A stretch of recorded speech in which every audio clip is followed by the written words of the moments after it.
সাত দফায় লোকসভা নির্বাচন, প্রথম দফার ভোট হয়ে গিয়েছে আর প্রথম দফায় কোচবিহারে ভোট ছিল।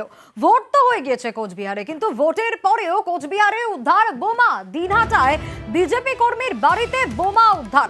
জানার চেষ্টা করব আর কি কি আপডেট পাওয়া যাচ্ছে এই বিষয় নিয়ে। শুভঙ্কর আমাদের প্রতিনিধি রয়েছেন আমাদের সঙ্গে। শুভঙ্কর, দিনহাটায় বিজেপি কর্মীর বাড়িতে বোমা, কিন্তু ভোট হয়ে গিয়েছে, তারপরেও খবরের শিরোনামে।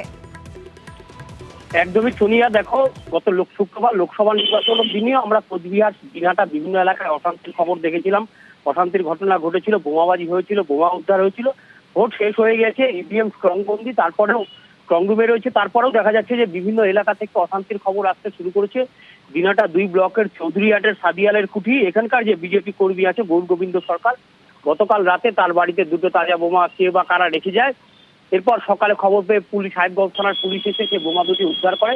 বিজেপির অভিযোগ যে তৃণমূল আশ্রিত দুষ্কৃতীরা তাদের ভয় দেখাতেই সেই বোমা দুটি রেখেছে, যদিও অভিযোগ অস্বীকার করেছে তৃণমূল। সোনিয়া, বেশ শুভঙ্কর। কে বা কারা রাত 11টার পরে আমাদের বাড়িতে দুটো বম রাখা হয়েছে। খাস করে দুটো বম পাওয়া গেছে, ভাগ্যের ক্রমে বমটা বাস্ট হয় নাই। এইভাবে একটা অশান্তি সৃষ্টি করছে। আর তৃণমূলের দাবি, বিজেপি তার নিজের বাড়ির সামনে বোমা রাখছেন, বিজেপি কর্মী নিজের বাড়ির সামনে বোমা রেখেছেন। শুনুন কি বলছে তৃণমূলের তরফ থেকে।